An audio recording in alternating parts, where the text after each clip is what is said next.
Any updates in terms of the injury and COVID situation? Injury-wise, Connor Roberts is back on the grass and beginning to make progress, but not there yet. Obviously had a really sort of deep-borne infection that knocked him off his feet for a while, but he's getting stronger. Ashley Barnes had a little minor setback, so he's still a bit of time away and needs game time as well. Maxwell's made really good progress. He's been on the grass today. So it comes back into the thinking. We'll have to be, careful and decide with him. Excuse me. Kevin Long's back in after a COVID case, and 2 others we're waiting at the end of their COVID spell, so we're hopeful that they come back in the next 24 hours as well. But Josh Brownhill won't, obviously, because of the protocols. And in terms of Cornet, what would be your main considerations as to whether you play him or not?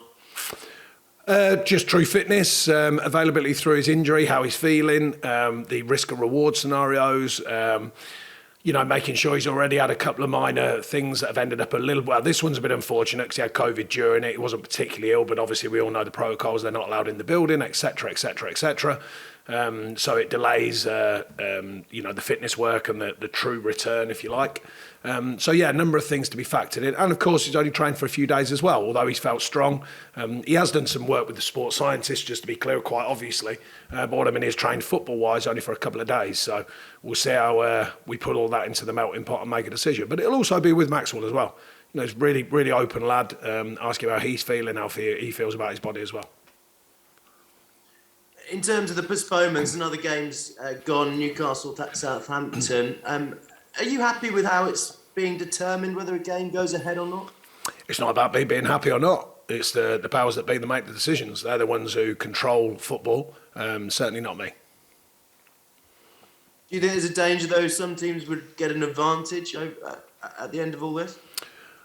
That's up to the teams to decide how they're going about it. The Premier League are the ones controlling it, so it'll be on their shoulders, whichever way they're making decisions on why the games are off.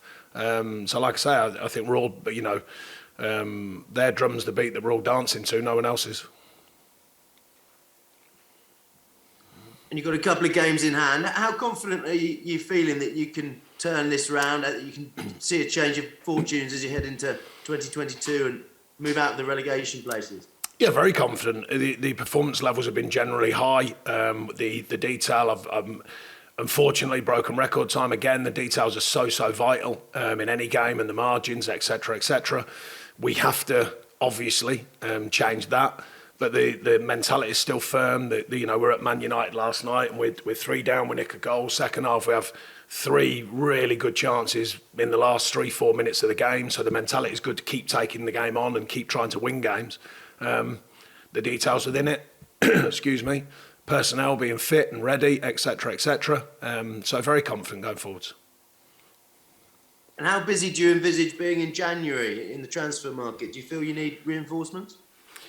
Whether I feel that I need them or not, the market will dictate. It often does. Money available, players available, etc., etc. There's a lot that needs to fall into place for deals to get done, particularly in January. You're not targeting any positions then at this stage? No, we've always got our ear to the ground. We've always got our mind open. We've always got our scouts looking at many positions for the shifting sands of the market if needs be. Okay, thanks, Sean. Thank you. Thanks, James. Rob Scanlon, PLP. Hi, Sean. Hi. Happy New Year to you. Personally, professionally, how much have you enjoyed the last 12 months? Well, I've had more enjoyable 12 months, to be honest, than the last 12 months. I think we all have. It's been, a real challenge for many ways in life, and a lot to fathom out, a lot to make sense of, loads of challenges. But that's, like I say, it's not just me. It's everyone in life. It's not just me. It's not just football. Everyone's having varying challenges of their own. In terms of this game that starts the new year, how big a challenge is it? How important is it in the context of your season? Well, they're all important, make no mistake. The games around you are obviously considered more important, but the facts are the facts. At the end of the season, these games, regardless, you only get 3 points if you win. You don't get extra points. So the idea being you need to win the games, you need to get points on the table. That much I know about the Premier League, and that's the most important factor. Excuse me, when and where they come from. will be determined as the season goes on. But the main thing is to get the points on the table. So we'll be working hard in every game as we did last night, and we'll be taking that mentality into the next one at Leeds. I know your focus is to concentrate on yourselves and the good work you're doing, but what have you made of Leeds, the injuries, the form that they've endured? Well, I think, they had such a flying season last season. It is tough, when you've got to repeat that. They set the bar very high with the way they went about it, the way they played, the performance levels, and the kind of freedom, if you like, that first season in the Premier League can bring sometimes. I think they probably knew. I think their managers are very straight-minded, straight-talking. Seems to me a very knowledgeable fellow about what he wants from his team and how he goes about it. I would imagine within that, he'd have been realistic and thought, can we build on it? Maybe. But is there a challenge going forwards that possibly will mean it's going to be a tougher season? Yeah, I would imagine he'd been aware of that. Certainly well-travelled enough to be aware of that. It's not easy season on season, doing it in the Premier League to the level they did last season. And then you add in the challenges like we've all had, injuries and the COVID situation and, ups and downs of players and form and signing new players and all the challenges that come with trying to mould a team and keep moulding it and remoulding it every season. So within all of that, performance-wise, they're still in there. They've got more points than us currently. They've managed to get some wins on the table. So, they're still a decent outfit, but they're maybe not pairing as much as they were last season. Just finally from me, Aaron Lennon goes back to the club that kind of made him, really, developed him. How pleased have you been with his output recently, and how closely are you having to manage him? I think you mentioned after the Manchester United game. Yeah, I mean, he hasn't been playing regularly as in starting. He's been, involved in everything. So last night, we had to be commonsensical. He put a lot of effort into a performance and played very well. We were well aware of that, quite obviously. We thought he could do a job in there. We knew from his past, and we liked what had been seen in training. We tried out in a training game because we had the 18-day period, and he did very well. And I thought he did very well last night. So, yeah, him going back to the club where he really sort of made his early name, I'm sure he'll be pleased with that and how his career's gone since then and where it is now. Thanks for your time. Thank Thanks, you. Rob. Dan Jewell. Hello. Hi, Beardy. You must be fed up of doing this already over this Christmas period. No, it's my favourite part of the week. I'm aware. Just on the Leeds thing, we've spoken a few times, obviously, because you've been in the Premier League for a few years now. There have been quite a lot of examples of this. From your own experience, how hard is it to replicate what you do in that first season, or to keep things fresh when you're no longer a surprise for opposition, if you see what I mean? Yeah, it does come with its difficulties. Excuse me. Some clubs make an easier pathway second and third season. Some find it tough. Varying reasons for that. I think, you can look at every club as an individual, whichever way it pans out for them. I think sometimes you forget how strong Leeds' season was last season, and what it took to get there. So to keep that consistency and of course consistency, not just of performance, but the fitness of your squad. Obviously a lot of challenges with that, with injuries and COVID, except, COVID's not the norm, obviously, previous to COVID, but injuries and the ups and downs of player signings, and you might lose some players, then you've got player contracts, and players often, the agents now want more bigger contracts for the players, and, a lot more outside noise, I think. When the hunger and desire is there to get there, and then that first hungry season when everyone's open-minded about the challenge and playing with freedom. And then that second season sometimes comes and all the things I mentioned kind of get involved. And then all of a sudden it's like a reality, I always think, when a player, whatever level you played at, when you step up the next one, you think, right, I've got to do this every week now. This is not just like one season. If this is my life as a Premier League player, this is not one season's work. This is whatever, 5, 7, 8 seasons' work. So I think that can take an adjustment mentally as well as physically to kind of, it's hard to explain, but to almost rubber stamp yourself that you are a bona fide Premier League player. And some of their players at Leeds have had to earn the right to get there. They've worked very, very hard, similar to some of the players at Sheffield United, what they did and what they achieved. And then that second season it gets difficult. Other teams have made it easier. Other teams have found it easier. But Leeds are still in reasonable shape. People forget that. I just think they set the bar so high last season, and they're looking to try and achieve that again. And I think it was going to be a tough ask, but they're certainly they're no mugs. You know, we know they've got players who can play. They know they've spent a lot of money. They know they've got a manager who certainly has a clear view of what he wants from his team. So there's still a challenge, and every game is in the Premier League. Do you think that's still the case for your players, even after all these years and all these seasons, Sean? You come into the Premier League and you kind of almost prove yourself as a Premier League player, and then year on year on year, you've got to consolidate that and make sure you stay there?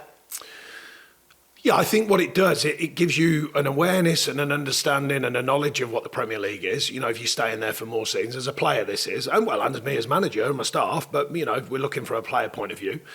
That reaffirms the consistency you need. That reaffirms the confidence. And, you know, I was mentioning that borderline tiny bit of arrogance you need to be a footballer and go into these stadiums and play with true belief, if you like. And the experience that comes with that and using that experience. Now, we have got an experienced group. That's pleasing for me because, like I say, they're aware of the challenge. They know the realities. They know it's not easy, but equally, they know that what we need to do and how we go about it to make sure that we look after ourselves. So, you know, we're looking to join the dots ourselves without worrying too much about everyone else. Those dots, how hard is it proving to find that optimum balance? Because there have been games like Man United where you create chances, but you've conceded goals. There have been games where you've looked solid defensively and perhaps not created so much. Yeah, it's we've spoken about it all season. Most managers do, even the top ones. The open side of the game to go and affect and be proactive in attacking. The closed side of the game to kind of shut the opposition down and not give them the gaps, not give them the chances, if you like. And then within that, the detail, and that's currently for our season. That's been the story so far. Not far away either end of making chances or defending properly, but finding the details, finding the killer moments in attack and shutting down their chance of killer moments in defence. And like I say, it's always tight with us. I don't think it's ever not been tight, but we've made a really nice habit of making sure we're on the right side of the margins. So I know it's there, and now it's about continuing the work, keep believing in the work to go and make sure we are the right side of it. And last night we had 3 big chances with literally 5 minutes to go, 4 or 5 minutes to go. That in itself's a big task at Old Trafford when you're 3-1 down. And we're still going. The mentality's firm, the way we're going about it, still trying to get something from the game. So, you know, the mentality is good, the physicality is good. Some of the play last night was very good. It's them final moments, the final key moments at both ends of the pitch. I think the last time you were in the relegation zone at this time of year, Sean, you got something crazy like 2/3 of your total points in the second half of the season. How do you go about doing that again? Well, historically, since I've been here, we've been strong in the second parts of the season. Whatever challenge we've had, we've done that well. That usually means that there's some good work done by my staff and keep the players in good fitness and good mental health and well-being, you know, to take on the challenge of what it is. I think there's a good belief in what we're doing, and I think the players know how close we are to making things right and making them in our favour. So it bodes well, but the thing is, like I say, we can talk about it and I can analyse it and I can show you stats, facts and everything. But the biggest stat and fact that you ever need is to look at that league table and show your position, and that bit we've got to correct. Talk about 2021. Obviously, it's a time when people will reflect on the calendar year, and I know you're not a big reflections kind of fella, but it's a year since the club was taken over, which obviously was a big change for supporters to get used to. How different is the club now to how it was 12 months ago?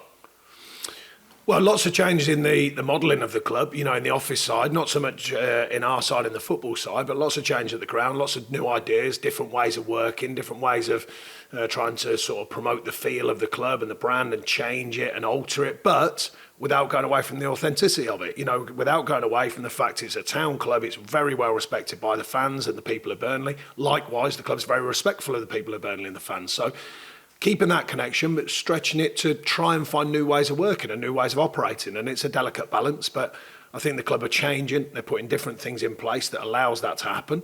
While doing that, we want to get it right on the pitch as well, because that joins the dots definitely as a club. Would it be fair to say it's a relatively slow process? You've not been able to you know, go out and spend lots of money and bring lots of players in, but you have been able to add to the squad a little bit, and hopefully we'll be able to do more so in the future? Yeah, I mean, building a club was certainly the origins of my time here. I think Alan and the people who've got involved want to add on to that and their own kind of feel and their own twists and turns, their own different ways of marketing the club and branding, etc., etc. But as I said, trying to build it in a process, trying to build it with a structure and organisation, it's not easy. It sounds easy, all these things do when you're talking about, you write them down on a bit of paper. But, you're dealing with a lot of changes at any one time and trying to make everyone's nose point in the right direction. So it does take time. How's it been on the pitch in 2021? There's a statistic knocking about for points per game in the calendar year, and I think you're bottom of the 92. Does that kind of reflect that it's been a difficult 12 months? It reflects the reality of being in the Premier League. That's what it reflects. If you think you're Burnley in the Premier League and you're going to be winning a lot more than you're not, well, then you're probably a bit naive. The reality challenge to what it is to be Burnley in the Premier League is usually, not always, because we've played, some fantastic seasons, 7th and, 10th with 54 points matching the 7th season and the like. But most seasons have been a big challenge for us. This one's no different. The year has been a big challenge for many people, not just for us in football, but as we are talking about football, then it's been a challenge for us without a doubt.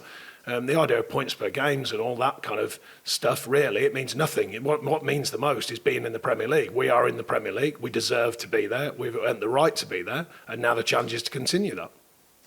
And I suppose having been there for a number of seasons, you know the value of that. You don't take it for granted. No, definitely not. You can't. You can't take the Premier League for granted. You maybe can. I know I use the term all the time, but the superpower clubs, the big six, maybe there's a couple of others nowadays. Obviously Leicester have, grown as a club for, the way they put finance, but also the team that they are, and Everton similar and that sort of thing. But generally, you would imagine that the big six, there are ups and downs, but they're probably going to be in and around it. For everyone else, it can be a challenge every season in the Premier League. And this is apropos of nothing and not related to anything, but I need a new pair of shoes, Sean. And you're the guy for advice here. What's the number one thing I should be looking for? Well, it's a little bit of a misconception. I'm only the guy that likes handmade leather shoes. I'm not going to start giving fashion advice, particularly to you, because you're a man of high fashion. I've noticed that. I wasn't really thinking about the fashion. I was more thinking about the considerations of what makes a good pair of shoes. It's fair to say that I was joshing about your fashion sense.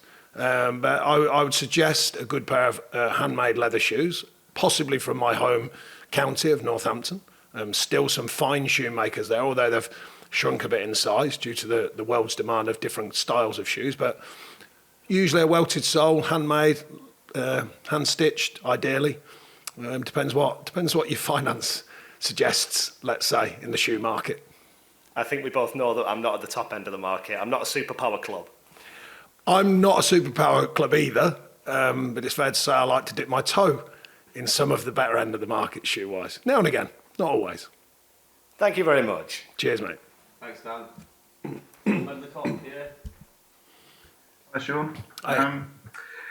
We mentioned briefly earlier on the January signings, the January window. I was just wondering, when it comes to looking at players that you might potentially sign, would you be looking to actively avoid unvaccinated players for obvious reasons?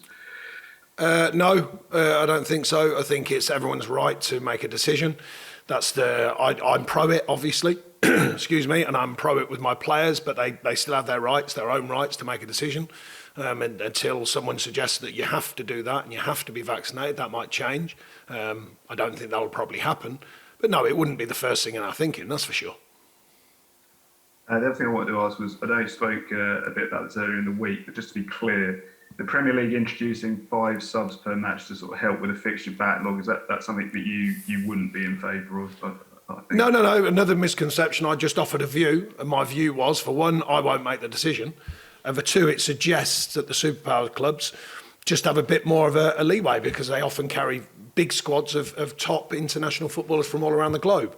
So if you can change 5 at any game, then that must have some kind of advantage, in my opinion. But it's only a view. I never said it was the exact view. It was only my view. That's great. Cheers, mate. Thanks. Thanks, Phil. Alex James, on the side.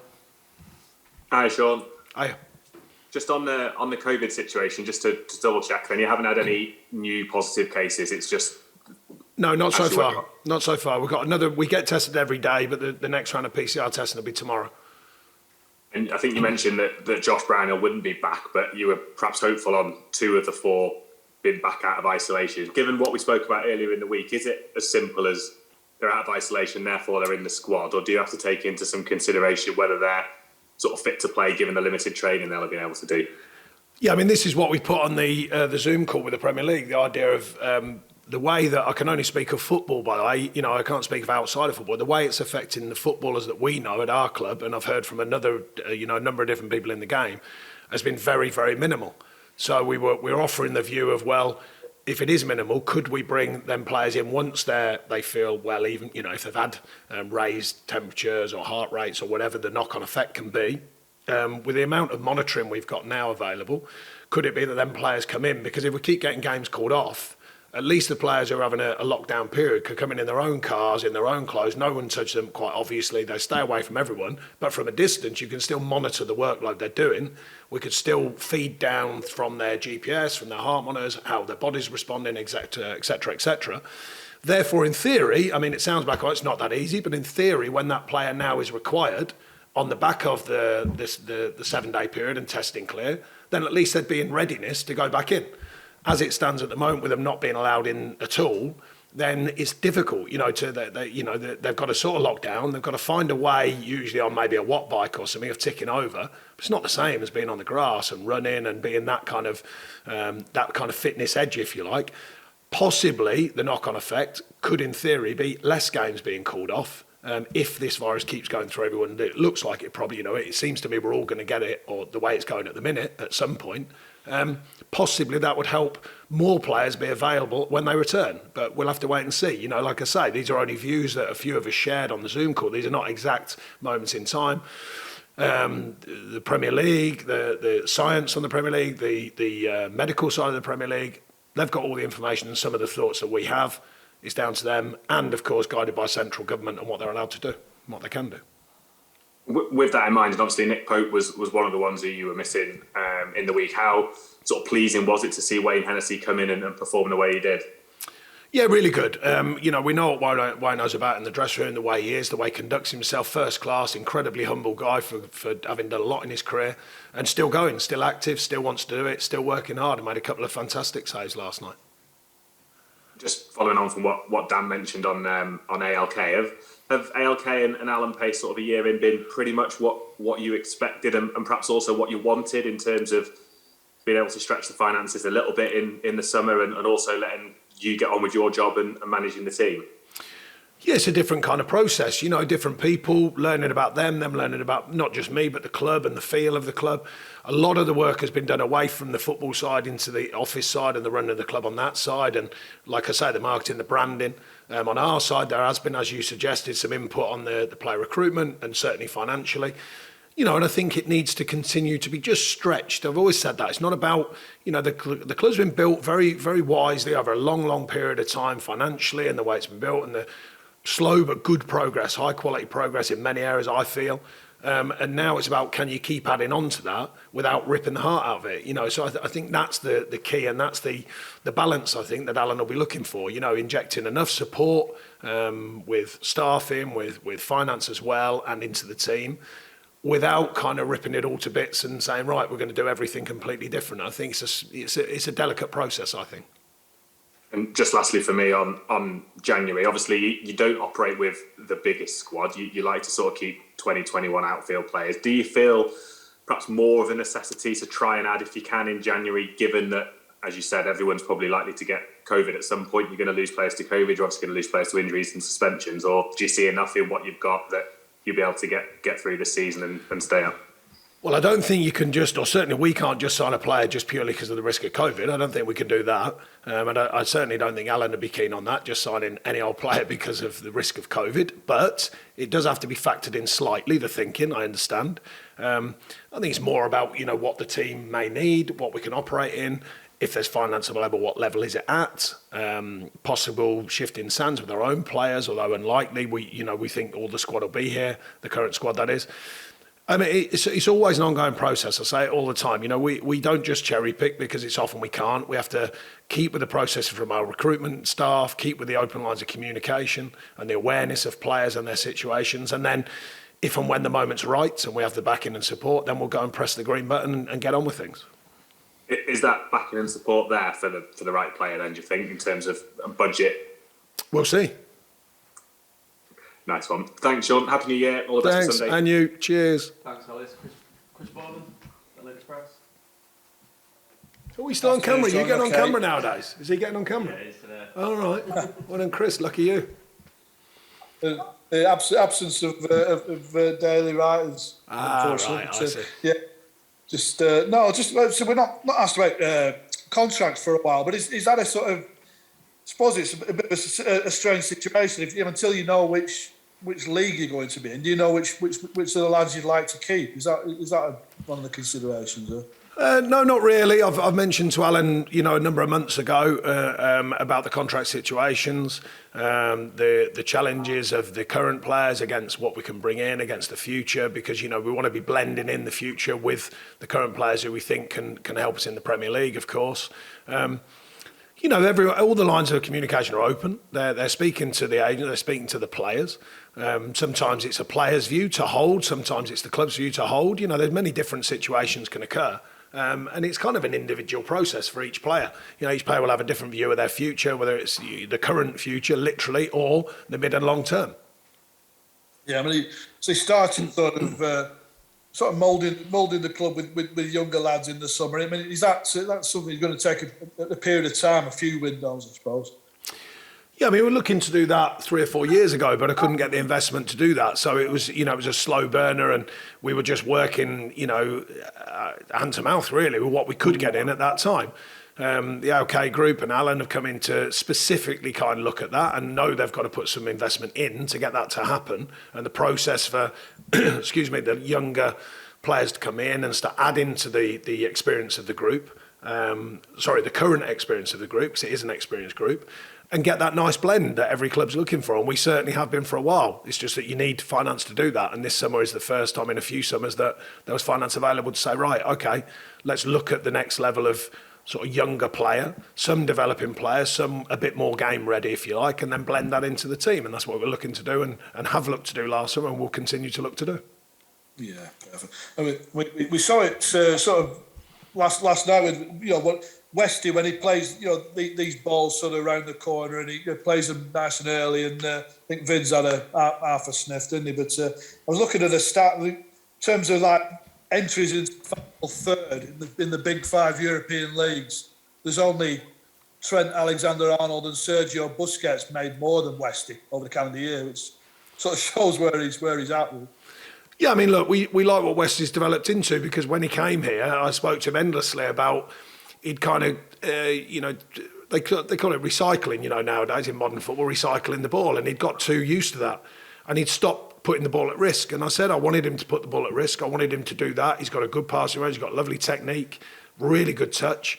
And I'm pleased he's done that. And I think he's added to his game that freedom to put it at risk and that freedom to make a mistake. You can't learn to play splitting passes and kind of game affecting passes unless you're willing to make the mistakes that come with it. And I'd prefer to see my players extend themselves and make mistakes at time. It gets frustrating now and again when they're making wrong decisions, but I'd prefer that. I'd prefer the players to go and express themselves, play, put the ball at risk, and try them passes and try them delicate passes, them ones that make a difference in a game. And he's adapted to that really well, and his stats back that up. Yeah, he's a big asset with dead balls and in open play as well as in terms of assists. Yeah, I mean, he should be really pleased with himself, in his career, I think, because he's developed a long way over the last few years that he's been here, and came in here as a, older pro. Could be said he could have been set in his ways, but he hasn't been. He's opened his mind, he gets turned more, he plays forward more and puts the ball at risk more, which is exactly what I wanted him to do. Yeah, is that what you wanted from Dale as well last night? He seemed to be very progressive in his passing. Yeah, I thought he came on and affected the game. We want that as well. He's hungry because obviously it's been an up and down time for him for no fault of his own since he's been here. He probably needs more game time, to be honest, but he showed last night he's willing to affect it, and he came on, got a couple of good tackles in and breaks of play, and then used the ball wisely. So yeah, we want that from all the players. We want the ball put at risk. Whatever people use or the terms they sometimes use about us, I want players to be able to. When you think about it rationally, if you're a Premier League player, arguably one of the highest levels of football in the world, you should be able to pass the ball, more than 20 feet, in my opinion. You'd like to think so. Possibly. Brilliant. But I mean, just looking at the starting lineup last night, probably a bit of a surprise to many. I think many would look at that and think maybe Dwight would be the one playing off the front. But is that a possibility for him moving forward, getting him playing on people's shoulders and things like that? Yeah, possibly. We've explored it in the past down at Palace. I remember a couple of years ago he played in there, and finding his way and learning his way in there is a difference. Azza's got a bit more game knowledge and older and wiser, and he's paced to break up the play, not just use the ball. And I thought he played very well last night. It was an important decision from us as a staff because obviously he's generally a wide man, but we like what we saw. And we like the way he's been going about his business, and we wanted to give him the freedom to go and perform, and I thought he did. And then you get the popular misconceptions of why did you take him off? Well, he hasn't played a lot of football lately. We've got another game on Sunday, so we had to be careful with that. We had to be delicate with that and make sure that these players are available because we have had another spell, unfortunately, with COVID and injuries where it's softened our group again. But no, back to his performance, I thought he performed very well. Dwight's a possibility in there. Johan's a possibility in there. Johan played there at Charlton, don't forget, for a number of games. So, we do have possibilities to change the way that we're trying to work, and we're trying to change it. Look, I do believe in two strikers. That hasn't worked as well this season so far. I still think it'll have its chance when everyone's fit. But the point is we want to be flexible. We want to adapt to different ways of playing and see if that can open up the opposition and give us, a different way of opening up the opposition. Maxwell's proved that he can do that for us. And I thought Azza did last night. Not only his goal, but I thought some of the ways that he broke the play, some of the lines that he was breaking, different ways of getting turned and affecting the game. So I was pleased for him and I was pleased for us. But inevitably we didn't get nothing from the game, so that's the bit that we've got to add into, not just how it looks, but actually getting the points on the board. Yeah, so with Barnsley out and with Jay out currently and Vince carrying a bit of a niggle, it's ideal timing, isn't it? Well, that as well, but also the flexibility we've shown in the past with the number 10. We had a great season getting into Europa with Jeff Hendrick playing a lot in there, finding different ways of operating. So it's all part and parcel of looking at how you can flex what you're doing to be more successful, and we haven't found that yet, but it showed strong signs at times, and I thought Azza showed strong signs that it can work last night with his performance.